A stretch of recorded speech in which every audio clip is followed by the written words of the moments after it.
इस वीडियो में हम देखने वाले हैं ऑपरेटिंग सिस्टम्स स्ट्रक्चर। ये क्वेश्चन जो है एग्ज़ाम में एक बार पूछा जा चुका है इन द विंटर 20। तो स्टार्ट करते हैं। What is a operating system structure. इसके अंदर कुछ टाइप्स है स्ट्रक्चर के। पहला है मोनोलिथिक, फिर है लेयर्ड, फिर है माइक्रो कर्नल, फिर है क्लाइंट सर्वर, फिफ्थ है वर्चुअल मशीन और उसके कुछ सब टाइप्स है, और सिक्स्थ है हमारा एक्सोकर्नल्स। तो देखते हैं एक एक करके। मोनोलिथिक सिस्टम, तो मोनोलिथिक में क्या होता है, जो एंटायर ओएस है वो as a single program run होती है इन द कर्नल मोड, यानी जो पूरी की पूरी हमारी ऑपरेटिंग सिस्टम है वो एक सिंगल प्रोग्राम में कन्वर्ट होकर कर्नल मोड में रन होती है। OS is written as a collection of procedures linked together into a single large executable binary program। ये जो ऑपरेटिंग सिस्टम है वो पूरा कलेक्शन है प्रोसीजर्स का जो एक दूसरे से कनेक्टेड है, और ये जो है बाइनरी एग्जीक्यूटेबल प्रोग्राम है पूरा। Each procedure has well-defined interface in the terms of parameters and result, and each node is free to call any other one। यहाँ पे जो है सभी वेल डिफाइंड इंटरफेस है और इनके रिजल्ट भी और पैरामीटर भी वेल डिफाइंड है, और यहाँ पर जो है सभी प्रोसेस एक दूसरे को फ्रीली कॉल कर सकते हैं। तो ये एक एग्जांपल है, ये हमारा ये जो है मेन प्रोसीजर है और ये कुछ उसकी सर्विस प्रोसीजर्स है। मेन की सर्विस प्रोसीजर्स है और यहाँ पे यूटिलिटी प्रोसीजर्स है। तो यहाँ पे जो मेन प्रोग्राम होगा वो क्या करेगा, सर्विस प्रोसीजर्स को इन्वॉक करेगा, और फिर जो ये सर्विस प्रोसीजर्स है वो क्या करेगी, सिस्टम कॉल को कैरी करेगी। यहाँ पे कोई भी प्रोग्राम रन हो सकता है, या फिर सिस्टम कॉल रन होगा। और ये जो यूटिलिटी प्रोसीजर्स जो है वो सर्विस प्रोसीजर्स को हेल्प करेगी। तो ये जो पॉइंट था ना, each one is free to call any other one, तो यहाँ से देखा ये जो है किसी भी सर्विस प्रोसीजर्स को यूटिलिटी प्रोसीजर्स कॉल कर सकती है, और यहाँ से सर्विस प्रोसीजर्स भी यूटिलिटी प्रोसीजर्स को कॉल कर सकती है। तो ये था हमारा मोनोलिथिक सिस्टम। सेकेंड है लेयर्ड सिस्टम। तो इसके अंदर क्या था, in this system the OS is organized as a hierarchy of layer. इसके अंदर हायरार्की है पूरी। देखते हैं, the first system constructed in this way was the system. इसका नाम क्या था, द सिस्टम, जिसमें पहला लेयर है हमारा फिफ्थ लेयर है, जिसमें आता था ऑपरेटर, जो भी ऑपरेशन परफॉर्म होना होगा उसका ऑपरेटर था। Operator was located there. Fourth layer था हमारा यूज़र प्रोग्राम, इसके अंदर यूज़र प्रोग्राम पाए जाते थे। थर्ड था हमारा इनपुट आउटपुट मैनेजमेंट, यहाँ पे सभी IO डिवाइसेस का मैनेजमेंट होता था, और जो भी इंफॉर्मेशन थी वो बफरिंग होती थी, यानी रीड राइट होती थी। सेकेंड लेयर है हमारा ऑपरेटर प्रोसेस कम्युनिकेशन। यहाँ पे जो भी है कम्युनिकेशन को हैंडल किया जाता था, जो भी हमारी प्रोसेस है और ये जो फर्स्ट लेयर था ना ऑपरेटर, उनके बीच में कम्युनिकेशन हैंडल किया जाता है। फिर फर्स्ट लेयर आएगा हमारा मेमोरी एंड ड्रम मैनेजमेंट। इसके अंदर जो भी है मेमोरी मैनेजमेंट की बात होती है। Allocated space for process in the main memory, यहाँ पे मेन मेमोरी में सभी स्पेस असाइन की जाएगी, या फिर on a 512K word drum use for holding parts of process for which there was no room in the memory. अगर memory full हो गई और मेमोरी की कोई स्पेस नहीं बची है तो तब हम क्या करेंगे, जो भी प्रोसेस के पार्ट्स है उसे हम ड्रम में स्टोर करेंगे, जो जिसकी साइज़ है 512K वर्ड। और जो लास्ट जीरोथ लेयर है वो है processor allocation and multi programming. यहाँ पे जो है प्रोसेसर असाइन हो गए सभी प्रोसेस को, provide the basic multi programming of the CPU, deal with the allocation of processor, switching between processes when interrupts occurred और टाइम एक्सपायर। या फिर यहाँ पे टाइम एक्सपायर होता है या फिर इंटरप्ट अकर होता है, तब क्या होगा, जो भी प्रोसेसेस है वो आपस में स्विच होगी, और यहाँ पर इस तरह से फिर प्रोसेसर उन्हें असाइन होगा। थर्ड है हमारा माइक्रो कर्नल। माइक्रो कर्नल में क्या है, यहाँ पे लेयर्ड अप्रोच है। The designer have choice where to draw the kernel and user mode boundary. इसके अंदर आप क्या कर सकते हो, ये जो यहाँ पे आपने लेयर देखा ना, यहाँ पे आप कोई भी बाउंड्री ड्रॉ कर सकते हो, यानी इतना पार्ट जो है 0 वाला पार्ट मैं कर्नल मोड में ले सकता हूँ, और ये 1 से 5th पार्ट है वो मैं यूज़र मोड में अपनी बाउंड्री सेट कर सकता हूँ। It is better to put as little as possible in kernel mode. यहाँ पे कहना क्या जाता है, जितना भी आप कम से कम पार्ट ले सको उतना पार्ट ही कर्नल मोड में रखो। यहाँ पे मैं सिर्फ 0 तक का पार्ट कर्नल मोड में रख रहा हूँ तो वो बेहतर होगा, और अगर 1 को कंसीडर करूँगा तो फिर थोड़ा कॉम्प्लेक्स हो जाएगा। Because bugs in the kernel can bring down the system instantly. अगर कोई बग होगा तो फिर कर्नल सिस्टम जो है वो क्रैश हो सकता है।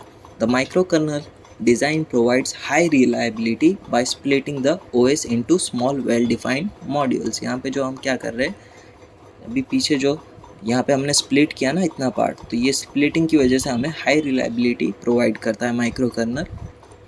Only one module run in kernel and the rest of were in user mode. जो भी एक मॉड्यूल है वो कर्नल में रन होगा और जो बाकी का मॉड्यूल है वो यूज़र मोड में रन होगा।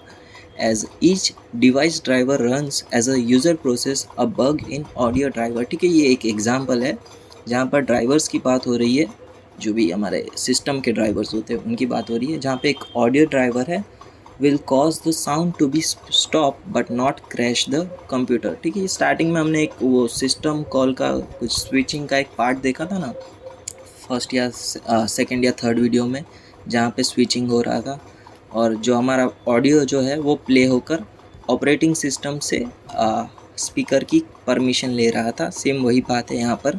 जो भी आपका ऑडियो ड्राइवर है, अगर वो किसी भी कारण से अगर क्रैश होता है तो फिर आपका पूरा कंप्यूटर सिस्टम क्रैश नहीं होगा, सिर्फ जो पर्टिकुलर ऑडियो ड्राइवर है वो बंद हो जाएगा और उसे जो है कर्नल स्पीकर की परमिशन नहीं देगा। इसका एग्जांपल है integrity, K42, QNX, Symbian and Minix 3। और यहाँ पे जो कर्नल है वो ओनली कंटेन करता है सिस। सिस क्या है? Kernel call handler. ये जो सिस है वो क्या है? कर्नल कॉल हैंडलर है। और जो क्लॉक है, because scheduler interact with it, clock जो है शेड्यूलर के साथ इंटरेक्ट करता है, जो भी इसकी शेड्यूलिंग होगी उसके अकॉर्डिंग ये इंटरेक्ट करेगा। ये जो फर्स्ट 3 लेयर है वो क्या है? हमारे यूज़र मोड के, और ये जो लास्ट लेयर है वो क्या है? हमारा कर्नल लेयर है। यहाँ पे यूज़र प्रोग्राम रन हो गया, यहाँ पे हमारा सर्वर, और यहाँ पे कोई भी ड्राइवर जो है उसकी परमिशन जो है वो हार्डवेयर से यानी माइक्रो कर्नल से वो लेगा। ओके, तो ये था हमारा micro kernel. Client server model, तो इसके अंदर क्या होगा? 2 सर्वर होंगे, 2 कैटेगरी होगी प्रोसेस की, एक होगा सर्वर, दूसरा होगा क्लाइंट। सर्वर क्या करेगा? सर्विस प्रोवाइड करेगा और क्लाइंट जो है सर्विस यूज़ करेगा। यहाँ पर आप देख सकते हो मशीन 1, 2, 3, 4। यहाँ पे जो पहला मशीन है वो क्लाइंट का है, सेकेंड है फाइल सर्वर के लिए, फिर है प्रोसेस सर्वर के लिए, और फोर्थ है हमारा टर्मिनल सर्वर के लिए। और ये जो है एक नेटवर्क के थ्रू यहाँ पे आपस में कनेक्टेड है, और यहाँ से क्लाइंट को जो भी चीज़ चाहिए होगी वो सर्वर को रिक्वेस्ट करेगा। Message from client to server. Client and server run on a different computer. ठीक है, यहाँ पे आप कोई भी क्लाइंट हो और अगर गूगल पे आप कुछ भी सर्च करते हो तो गूगल का कंप्यूटर जो है वो डिफरेंट होगा। कनेक्टेड बाय लैन, वैन और कम्युनिकेट वाया मैसेज पासिंग। यहाँ पे कोई भी कनेक्शन हो सकता है, लैन, वैन या फिर मैसेज पासिंग सिस्टम, कुछ भी हो सकता है। To obtain a service, a client construct a message saying that what it wants and send it to the server। यहाँ पे क्लाइंट जो है वो मैसेज टाइप करेगा कि उसे कौन सी चीज़ चाहिए और वो फिर वो फाइल सर्वर को सेंड कर देगा। ठीक है, और जो फाइल सर्वर है वो क्या करेगा? उसके ऊपर वर्क करेगा और जो भी उसका आंसर है वो क्लाइंट को रिटर्न देगा। तो ये था हमारा क्लाइंट सर्वर मॉडल।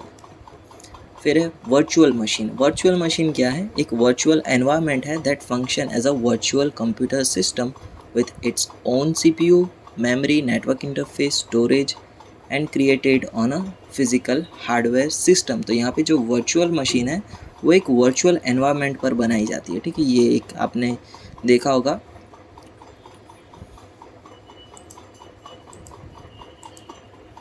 ये है ना VM वर्क स्टेशन।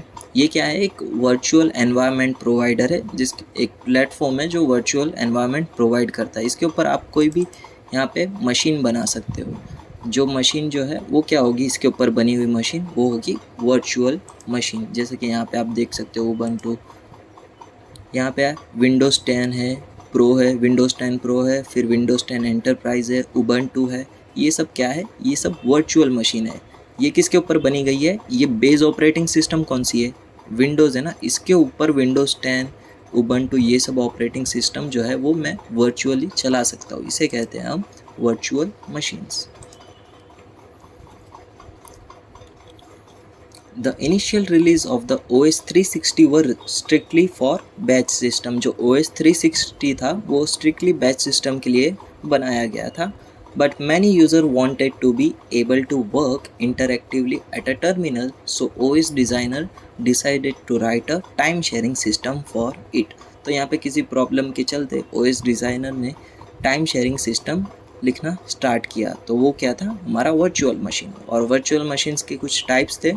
पहला टाइप है हमारा VM370, फिर है वर्चुअल मशीन रीडिस्कवर्ड, और फिर है द जावा वर्चुअल मशीन। तो देखते हैं VM370 का कुछ इस तरह से स्ट्रक्चर था। यहाँ पे 370 का बेयर हार्डवेयर या फिर कहो ओपन हार्डवेयर, उसके ऊपर क्या थी हमारी VM370 के ऑपरेटिंग सिस्टम, और इसके ऊपर CMS वर्क करता है, वो हम देखेंगे आगे। और यहाँ पे जो भी उनकी सिस्टम कॉल की प्रोसेस है वो रन होगी। Virtual machine monitors run on the bare hardware या फिर open hardware and does the multi programming. यहाँ पे जो भी वर्चुअल मशीन के मॉनिटर है वो बेयर हार्डवेयर पर वर्क होते थे और मल्टी प्रोग्रामिंग कर सकते थे। Each virtual machine is identical to the true hardware. यहाँ पे जो चीज़ें हैं वो हार्डवेयर के ऊपर रन होने की वजह से ये जो है वो ट्रू हार्डवेयर होगी। Each one can run any OS that will run directly on the bare hardware. ठीक है, यहाँ पे आप कोई भी ऑपरेटिंग सिस्टम रन कर सकते थे, जैसे कि विंडोज़, लिनक्स, यूनिक्स, जो भी आपकी मर्ज़ी वो OS आप रन कर सकते हो। On VM370, some run OS 360 while the others run User Interactive System called CMS for Interactive Time Sharing User। जब ये रिलीज़ हुआ था कुछ लोग OS 360 यूज़ कर रहे थे और कुछ लोग सिंगल यूज़र इंटरैक्टिव सिस्टम, जिसे हम कहते हैं CMS यानी कन्वर्जेशनल मॉनिटर सिस्टम, जिसका यूज़ क्या था, इंटरैक्टिव टाइम शेयरिंग यूज़र। जो हमने स्टार्टिंग में टाइम शेयरिंग रिसोर्सेज देखा था ना, सेम इसका भी वही काम है। और यहाँ पे क्या होगा, टाइम शेयरिंग यूज़र्स जो है एक दूसरे से इंटरेक्ट करेंगे। When CMS program executed a system call, a call was trapped to the operating system in its own virtual machine, not on VM370। ठीक है, जब ये आप ये CMS नाम की ऑपरेटिंग सिस्टम के ऊपर आप एग्जीक्यूट करोगे ना सिस्टम कॉल, तो ये कॉल जो है वो इस CMS के ऑपरेटिंग सिस्टम को जाएगा, ना कि इसके VM370 के ऊपर। ठीक है, ये एक जैसे कि अगर ये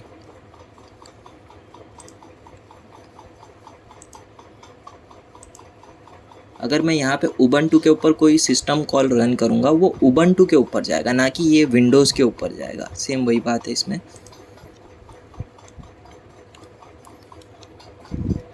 CMS then issued the normal hardware IO instruction for reading its virtual disk। तो फिर CMS ने क्या किया, एक IO इंस्ट्रक्शन रिलीज़ किया जो उसके वर्चुअल डिस्क को रीड कर सके, और whatever was needed to carry out the call, जो भी उसके कॉल की ज़रूरत है वो उसे पूरा करेगा। This IO instruction were trap by the VM370 which performs them. ठीक है, यहाँ पे जो IO इंस्ट्रक्शन है वो रिलीज़ किया गया था बाय VM370 और जो उन्हें परफॉर्म करेगा। नेक्स्ट है हमारा वर्चुअल मशीन रीडिस्कवर्ड। तो ये और कुछ नहीं, ये जो अभी मैंने पीछे एग्जाम्पल बताया था ना वही है। तो यहाँ पे जो एक टाइप 1 है उसके अंदर क्या है, विंडोज़ और लिनक्स जो है वो एक ही सिस्टम पे, यानी आप जो है यहाँ पे विंडोज़ और लिनक्स जो है एक ही सिस्टम के ऊपर वर्क कर सकते हो। और जो दूसरा टाइप है ना, दूसरा टाइप क्या है, ये टाइप 1 हाइपरवाइज़र में क्या होगा, एक ही सिस्टम के ऊपर दो डिफरेंट OS वर्क होगी, वो भी एक ही प्लेटफॉर्म पर। और यहाँ पे क्या होगा, होस्ट ऑपरेटिंग सिस्टम के ऊपर आप टाइप 2 हाइपरवाइज़र इंस्टॉल करोगे और उसके ऊपर आप उबंटू या फिर विंडोज़ 10 जो है वो रिलीज़ करोगे। तो अभी मैं कौन सा यूज़ कर रहा हूँ, टाइप 2 हाइपरवाइज़र, यानी ये मेरी विंडोज़ है, इसके ऊपर मैं क्या कर रहा हूँ, इस एनवायरनमेंट के थ्रू उबंटू या फिर विंडोज़ 10 जो है वो रन कर रहा हूँ। Okay, companies can run their mail servers, web servers, FTP servers and other servers on the same machine without having a crash of one server bring down the rest। तो यहाँ पे क्या होगा कि कंपनी जो है अपने सभी सर्वर्स जो है सेम मशीन पर रन करेंगे बिना किसी क्रैश के, क्योंकि ये सब सर्वर जो है एक ही मशीन पर है, तो इनका जो भी अगर क्रैश होता है तो फिर वो बाकी सर्वर्स के ऊपर इफेक्ट नहीं पड़ेगा। Web hosting company offers the virtual machine for rent. यहाँ पे जो वेब होस्टिंग कंपनीज़ है वो वर्चुअल मशीन जो है उन्हें रेंट पर देने लगी है where a single physical machine can run many virtual machine. ठीक है, ये सिंगल मशीन, ये खुद क्या है, ये एक सिंगल मशीन है ना, इसके ऊपर मैं मैनी ऑफ द सिस्टम मैं रन कर सकता हूँ। कहाँ थे, each one appears to be a complete machine. ठीक है, यहाँ पे हर एक जो होगा वो कंप्लीट मशीन होगा। Customer who rent a virtual machine can run any OS or software. यहाँ पे कस्टमर जो भी इन्हें रेंट पर लेते हैं, यहाँ पर वो कोई भी ऑपरेटिंग सिस्टम या फिर सॉफ्टवेयर रन कर सकते हैं। आपने वो क्लाउड गेमिंग देखा होगा, जहाँ पे लोग जो है GTA 5 जो है रेंट पर लेकर वर्चुअली प्ले करते हैं। जो भी आपका हाई परफॉर्मेंस वाला जो भी आपका लैपटॉप है, लैपटॉप बोल रहा हूँ, सॉफ्टवेयर जो है, जैसे कि कोई भी वीडियो एडिटिंग सॉफ्टवेयर या फिर फ़ोटोशॉप, जो भी ऐसे कॉम्प्लिकेटेड सॉफ्टवेयर्स जो है जिनका नॉर्मल मशीन पे रन होना थोड़ा कॉम्प्लिकेट हो जाता है, वो आप इस वर्चुअल मशीन के ऊपर रन कर सकते हो रेंट पे। Another use of virtualization is for end user who want to be able to run two or more operating system at the same time, say Windows and Linux। Same यही example इसी का लिखा गया है, यही चीज़ का, कि विंडोज़ के ऊपर आप उबंटू रन कर सकते हो। यहाँ पे लिनक्स लिखा है, बस यहाँ पे उबंटू लिख दो तो सेम हो जाएगा। Okay, type 1 hypervisor run on the bare hardware. ये जो है बेयर हार्डवेयर पर वर्क करेगा, और जो टाइप 2 हाइपरवाइजर है वो होस्ट ऑपरेटिंग के सिस्टम के ऊपर वर्क करेगा। ये जो टाइप 2 हाइपरवाइजर है वो किसके ऊपर है, होस्ट ऑपरेटिंग सिस्टम। और यहाँ पे होस्ट ऑपरेटिंग सिस्टम कौन है, विंडोज़ है। ओके, और कहता हूँ जावा वर्चुअल मशीन। अब जावा वर्चुअल मशीन किसके द्वारा बनाया गया है, सन माइक्रो सिस्टम ने जब जावा प्रोग्रामिंग लैंग्वेज बनाई थी, तब उन्होंने साथ में एक वर्चुअल मशीन बनाई थी जिसका नाम क्या था, जावा वर्चुअल मशीन। अब जावा वर्चुअल मशीन का काम क्या था, पहले तो जो आप जावा का कोड लिखते हो उसे आप कंपाइलर के थ्रू कंपाइल करोगे। ठीक है, कंपाइलर के थ्रू कंपाइल करोगे, वो एक कोड में कन्वर्ट हो जाएगा। वो कोड क्या था, बाइट कोड। अब ये बाइट कोड जो है उसे इंटरप्रेट होने के लिए एक एनवायरनमेंट चाहिए जो होगा हमारा JVM, which then typically is executed by a software JVM interpreter. अब ये जो बाइट कोड है वो जाएगा JVM में, और JVM के अंदर क्या होगा, जावा इंटरप्रेटर। और ये जो जावा इंटरप्रेटर है वो उसकी बेस ऑपरेटिंग सिस्टम के अकॉर्डिंग उस कोड को JVM के थ्रू उस ऑपरेटिंग सिस्टम के लिए कन्वर्ट कर देगा। यहाँ पे ऑपरेटिंग सिस्टम विंडोज़ है, तो ये इंटरप्रेटर जो है विंडोज़ का इसका स्पेसिफिक कोड जनरेट कर देगा। यहाँ पे अगर लिनक्स है तो फिर वो JVM जो है इंटरप्रेटर को कहेगा कि यहाँ पे लिनक्स है, तो अब लिनक्स के लिए तुम कोड जनरेट कर दो। The advantage is that the JVM code can be shipped over the internet to any computer that has a JVM interpreter and run there. ठीक है, यहाँ पे आप कोई भी आपका बाइट कोड जो है वो इंटरनेट पे सप्लाई कर दो, पब्लिश कर दो, और जो भी कोई भी अगर जिसके पास JVM है वो इंटरप्रेटर के थ्रू रन करेगा, तो फिर उसके वो डिवाइस पर वो चीज़ वर्क हो जाएगी। लास्ट है हमारा एक्सोकर्नल्स। एक्सोकर्नल क्या है, रेदर देन क्लोनिंग द या फिर कॉपिंग द एक्चुअल मशीन। इसमें क्या हो रहा है कि कुछ सिनेरियोज़ में लोग जो है मशीन को पूरा कॉपी कर रहे हैं, तो इसके लिए हमारे पास बेस्ट सॉल्यूशन क्या है, एक्सोकर्नल। इसके अंदर क्या होगा, another strategy is partitioning it, यानी जो भी आपका सिस्टम है उसे आप कुछ पार्टीशन में डिवाइड कर दो। Giving each user a subset of the resources, यानी अगर 2 यूज़र है तो उन्हें रिसोर्सेज में डिवाइडेड कर, यूज़र रिसोर्सेज को 2 रिसोर्सेज क्या कहते हैं, giving each user a subset of resources, तो यूज़र्स को स्पेसिफिक आप रिसोर्स असाइन कर दोगे। जैसे कि for example 1 virtual machine might get disk block 0 से 1023 and the next one might get 1024 से लेके 2047 एंड सो ऑन। तो यहाँ पे जो है हमारा सिस्टम जो है, यहाँ पे देख लो 2 पार्ट है। ठीक है, इतना पार्ट जो है यूज़र 1 को दे दिया है और इतना पार्ट जो है यूज़र 2 को दे दिया है, तो इसे हम कहते हैं exokernel. Okay, exokernel program running at the bottom layer kernel mode is called the exokernel. ठीक है, हमें पता है बॉटम लेयर पे जो वर्क होता है वो क्या होता है, कर्नल मोड, पर ये केस में क्या होगा, एक्सोकर्नल होगा। Okay, its job is to allocate resources to the virtual machine and then continuously check to make sure no machine is trying to use somebody else resources। इसमें आप क्या करोगे, वर्चुअल मशीन को स्पेसिफिक रिसोर्सेस असाइन कर दोगे और उसके बाद आपको नज़र रखनी है कि ये जो मशीन है वो किसी और रिसोर्सेज का तो यूज़ नहीं कर रही है ना। The advantage of the exokernel scheme is that saves a layer of mapping. इसके अंदर आप क्या कर सकते हो, जो लेयर ऑफ मैपिंग है उसे आप सेव कर सकते हो। तो यहाँ तक रखते हैं।